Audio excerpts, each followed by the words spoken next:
Hello guys and girls, I hope everyone's doing well. I thought I'd bring you along on this training ride from last year, from September last year.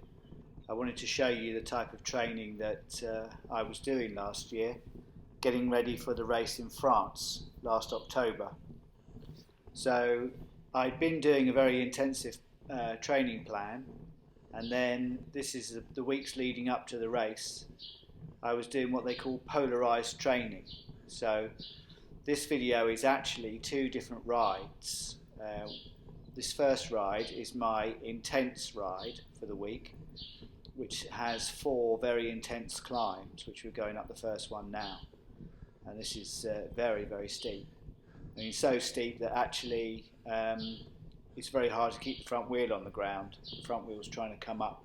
You really have to lean right forward with your head almost on the handlebars to keep the wheel down. So this is the first of 4 climbs on the intense ride, and then later on in the video we'll go on and see the endurance ride, which is a much longer ride but much flatter. It goes out all through the hills, and it's a different type of training. So building up to the race, I'm doing 2 types of training. One is this intense climbing for about 28 kilometers with 4 big climbs in the loop, and then the other ride is an endurance ride where I am riding for longer at a more of a kind of sustained effort. So they were the 2 rides I was doing, training in the 2 weeks leading up to the race in October last year. So I thought I'd also talk to you guys. As you can see, the countryside here, we're heading out into the backlands. A lot of almond trees out here. This was the traditional crop. So if you see any trees with a pink blossom on, they're the almond trees. Yeah, and I thought as we were riding along I'd talk to you about a few other things, because I haven't really been on YouTube a great deal for quite some time, and lots of different things to talk about. He's one of the guys that lives out this way. And so first of all, with Lisa, as you know, last year she had to see the doctor, and she had high cholesterol, which is actually hereditary from her mum's side. But through our diet, we've changed our diet, not too much. We had quite a good diet anyway, but we've changed it in some subtle ways, and she is back down now into normal levels with cholesterol, so that's been really good. So we're very happy about that. I actually, you can see this bit's very, very steep, and the rain has washed out the track. It doesn't look so bad on the camera, but it's really quite rough trying to get up here. Very stony and very loose. After the race in October in France, which I'm training for in this video, I had some real issues with my lower back. You know, a lot of us suffer with our lower backs, but it was really very painful. And so I decided I would do something about it, and I went to see a chiropractor in November last year, and started treatment with him. And I've also been doing, I started anyway, but I've been doing a lot more intensive yoga every day. So as part of my training for the bike, I've been doing yoga and strength training. And the strength training is a specific training to the bike. It's not like lifting lots of weights. It's more about balance and resistance for the bike. So yeah, saw the chiropractor. He worked out what was wrong, which is making me very, very stiff in my lower back and in my hips, and my body had sort of compensated for the problems by stiffening up and building up defence around those areas, trying to stop any harm coming to me. So what we had to do is work to break those things down. So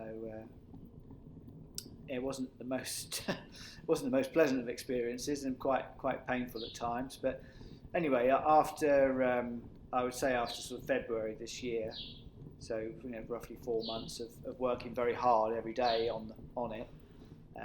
Initially going to see the chiropractor 3 times a week, and then reducing those appointments. Now I'm pain-free in my lower back, and also have a lot more mobility. So I do have a few more, what would you call them, like maintenance appointments with the chiropractor to go to. I haven't been able to go to see the chiropractor since the beginning of March. It's May now, because of the lockdown, because of the coronavirus. So they are reopening on Monday, so I shall probably go for an appointment next week. But it's been very positive, and it's been very positive in other ways as well in life. I have a lot more mobility, I don't have any pain. So I've been keeping up the yoga and doing a lot of lower back rotations where you're twisting your body, trying to make your body twist more and more. And that's really helped out with lots of other things. So yeah, I'm really quite enjoying the yoga. It's a specific training course, the yoga for cyclists, for people who race bicycles. So it's all very particular exercises and stretches, but it makes you feel a great deal better. So that's been going on, and this is quite a long climb. This is the 3rd climb. So we went up the first climb, which was the concrete climb. The second climb was that rough climb where you saw the track all broken up, and it's actually concrete at the top. And then this climb is a long climb up into the forest. So it's not as steep as the others, but it's much longer. So quite intense. Yeah, and I've been working on the kitchen, which has been going very well, and I've almost finished the kitchen and dining room.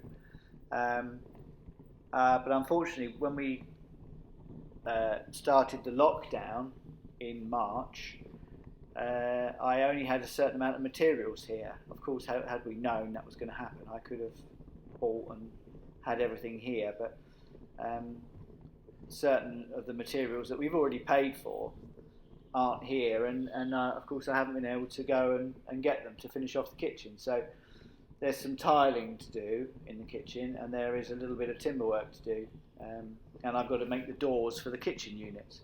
So it's not a huge amount of work. It's probably about a week's work by the time you do everything. But unfortunately, I haven't been able to go and get the materials to do the job. So I've worked my way through pretty much everything and done quite a few things in the wrong order, if you know what I mean, just to keep going. But I'm now kind of at a bit of a standstill. Hopefully in about a week's time, things like builders merchants and the places that we've ordered some of the stuff from will be open, and then we'll be able to go and pick the materials up. I have made another video today actually, which includes the kitchen, so you'll be able to see that when I get that edited up, and I will go through that with you guys and show you what's been done. And now we're up in the forest now. We've climbed up the climbs. As you can see, this trail is very, very rough, a lot of exposed stone. And so it's very hard work after you've climbed all the way up that climb, which takes about 15 minutes to ride from the bottom to the top, climbing as hard as you can. You then come into this very stony trails, which you've got to keep up. If you don't keep up good momentum, you just come to a stop, because the front wheel's constantly hitting against these rocks and trying to stop. So you've got to keep the momentum up and try and go over the top of everything. So yeah, quite hard riding. And that's why this particular loop is I've put together to be an intensive ride. It's a short 28 kilometre intensive ride, so that gets that part of my training done. But very enjoyable, and as you can see, it was we had lovely weather in September last year, which you would expect. So I was going out quite early in the morning, so it wasn't too hot, and enjoying the riding. That was good. You can see this forest is actually quite unusually for where we are. There's some oak trees, which most of the oak was cut down at different times in history, and there's only a few oak trees left now, and they are protected here, so you're not allowed to do anything with them. You can't even prune them without permission, so they're heavily protected. And now we're coming down out of the forest, out of the stony part, and a short bit of road gets us back to the village of Coeen. Now this is the start of my endurance loop, which is in a different area. This is out the back of where I live, and this takes us out over the plains. So this is a different day. I was doing the intensive loop on a Tuesday and doing this loop on the Thursday, and then I would be doing other training on the other days, but not too heavy, because I'd already done all my real training, which finished a couple of weeks before the race. So this is just keeping my body going and keeping everything in shape, trying to keep at the sort of top of all the work that I've done in the training sessions. So we're out going across what I call the plains, which is out the back of where we live. So where we are is a little bit more hilly with the river running through and everything else. And then when you get out the back of where we live, you come to these plains, which are the rolling plains. There's still a few little climbs out here, and as you can see, this climb here is the farmers put concrete down. So when you're out in the middle of nowhere and you come to a hill that's got concrete on it, it's going to be steep, because otherwise the farmers don't do anything about it. So it's going to be pretty intensive. So we're actually heading now up towards, we don't go right to the village, but we're heading towards the village that Big T likes, Aladena. We're heading towards that from my house, but we actually don't go that far. We cut across, and we head across towards a village called Zelaya. We cross the road at Zelaya and then take another trail like this one all the way through to Alara and then Pidara. So you can see that we haven't got any big climbs or any really intensive work to do. It's more of an endurance ride, so it's a longer ride. This ride is about 80 kilometres. So the other ride, the intensive ride, was sort of about 28 kilometres. And this ride is more of a steady ride for 80 kilometres, so not so much climbing. There's a couple of quite decent climbs. Climbing out of Pidara is quite a good climb up, but we don't go all the way to the top of the mountain. We only go about halfway up, and then we take another trail. But hopefully you're enjoying the scenery and the bloody blue sky with no clouds. So yeah, something nice to look at. I hope you don't mind me doing the video like this. I thought I would talk over the video, because it gives me a chance to talk to you guys and have a slightly longer video. This is 25 minutes long. We're about halfway through. Gives me a chance to talk to you and let you know what's been happening. And so during the course of the lockdown, we were locked down on the 18th of March, so kind of the middle of March, and everything's been very restricted, and we haven't really been able to go out apart from very essential journeys. Lisa's been working from home, and so I've been able to get a lot done here. So I've been working in the garden around the house. The farm's still been running as normal, because that's considered to be essential. Any farming is carried on, and of course it's very easy for the guys that work on the farm to be what they might call isolated, because they work on their own anyway. It's very unlikely anyone's going to be standing next to each other, so it's very easy to keep a good distance. The only difference is that normally everybody would come in a minibus in the morning and go home in a minibus, but they had to come in their own vehicles because they weren't allowed to be in a minibus. So the farm's been carrying on as normal pretty much. You can see I'm on a short stretch of road. This used to be all track, and then not so long ago they asphalted this part, but it becomes a trail at the end, as you'll see. So we're heading across towards Zelaya now. We've come up.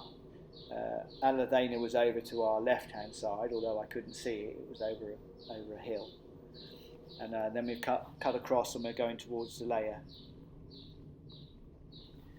And now we're on the trail now. I mean, it's sort of bad asphalt, and then it becomes a trail. So yeah, and so I've been able to get a lot done here in the garden. And we had our traditional rain, which is our winter, at the end of March, beginning of April.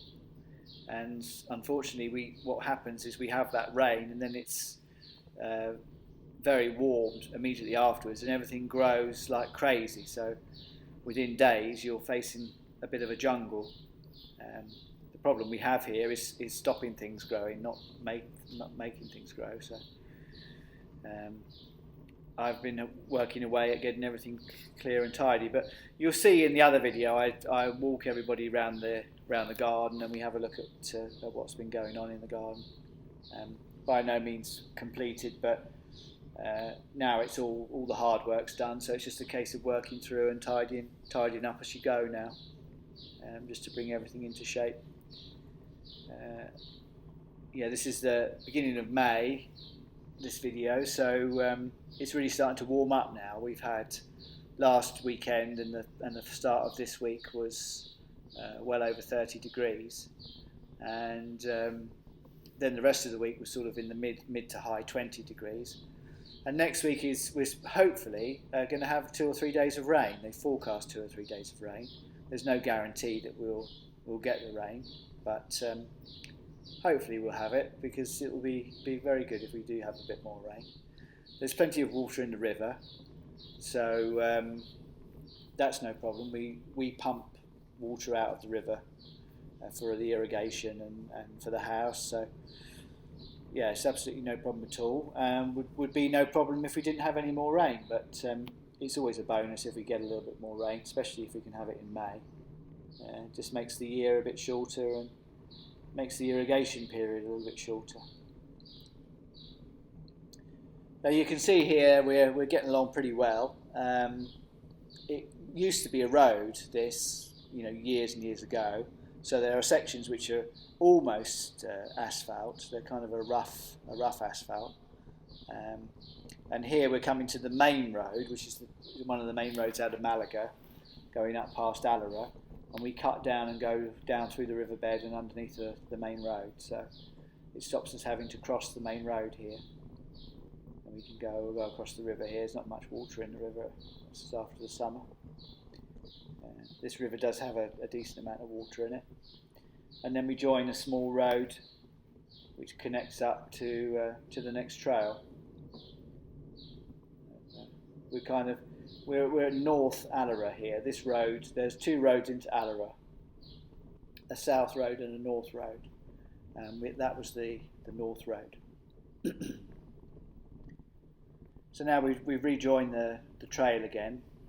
It's the same trail. It's just at some point in history, the part of it got asphalted as part of the road, but it's actually the same trail I was on before. And here we're coming up. You don't really get to see, unfortunately, off the bike, but it's a very smart farm, and it's got cattle, which is very unusual here. Where we are, it's a great deal of work to have cattle because it's hard to feed them. We really don't have any kind of crop that will grow well to feed them with, so they have to be fed, not artificially, but the feed has to be bought in. So it's quite a costly business to keep cattle here. It's not an easy job to keep them fit and well and get them growing. So quite unusual, but it's a very well kept farm. Lovely location there. And now we're climbing up. We've come through Pidara, the small town, bigger than a village, but small town of Pidara. It's got a train station, so it's very popular with young families who work in Malaga. And we're climbing up above Pidara now, up sort of to halfway up the mountain. I do a race here in Pidara where actually just after this bend, this is the Mirador where you can park up your car and look out over the plains. Very, very nice area. And just up here around the corner, you can turn to the left and climb all the way up to the very top of the hill, which is a real climb. And that's in the race. So normally in the race you start off in Pidara in the town, and you climb up to where the height I came to, and then you continue up and you climb up again to the very top of the mountain. But in this loop I'm not doing that. I don't want that sort of intensity. My intensity is in the other loop. This is more of an endurance, stamina type loop. So now we're kind of starting to head down now. We're heading across towards Khartoum, although we don't get that far, but we're going from Pidara across towards Khartoum, so we're heading east. And this is a nice trail down, and you get some nice views here. Here you get a bit of an impression of the views that are up at the Mirador. So one of the things that some of you would have seen, I've bought a drone, which is a small DJI drone. It's called the Mavic Mini. It's very small. It weighs very little, so it's very easy to take with you. So the idea of having it, I'm still sort of getting to grips with flying it. I've been flying it around here a little bit. Is to be able to take it out with me on these rides, and when I'm not training, when I'm just out for a ride, when we get somewhere like that Mirador, I can put the drone up and really show you the sights, because unfortunately when you come along with me on these rides you don't always get to see the best of the views and everything because of the way the cameras are. So it will be very nice, and also for me to stop every now and then and put the drone up and show you where we are and the area and the views. So we're coming through now. We've turned off. When we got to the bottom of the hill where we just were, we did a very short section of road, only about 150 metres, and then we've turned off. And this is along the edge of the riverbank. So to my right is a riverbank where you can see the tall trees and a river. And we're going to come to a point where you can cross. Normally you have to wade across because it's quite deep, but it's got a firm bottom. So get to there, and it's just a bit of extra training, getting used to getting off your bike, carrying your bike, and getting back on again. And so now we're coming along the side of the main river. Now, you guys, if you've been with me on rides before, we're going to come along and come to a bridge along here. And you've been with me before. We've stopped on this bridge along here. This is actually the Rio Grande. So this is the same river that comes past my house. Although when it comes past my house, of course, it's much smaller. And if you go back and have a look at a couple of the recent drone videos I've done, I've actually flown the drone along the river, so you get to see the river. But it's probably only 3 meters, maybe 4 meters wide where it comes past my house. But here it's absolutely huge because it's almost at the point where it joins into the Guadalhorce River, which is the main river of the valley. The whole valley is named after the Guadalhorce River. It's called the Guadalhorce Valley. So this is riding alongside the Rio Grande, almost at its widest point, where it's about to join into the Guadalhorce River. So yeah, training's been going very well, and I'm weighing less and putting out more power than I was before. So gradually it's been a sort of steady upward curve, and I'm feeling well. And really enjoyed the race last October. I went with Jono, my nephew. There was a video which to be honest, I didn't do a huge amount of video. I put a couple of videos together with the nice photographs that the organisation take when you go there. and I did a couple of short videos. We really enjoyed the racing, and it was a really good 5 days. We rode for 5 days. It was really, really, really good. Nice weather. The year before, there is a video on the channel in 2018 when I went to France to race, and it was just a mud path, terrible, really, really deep mud and very difficult. But last year was really nice weather.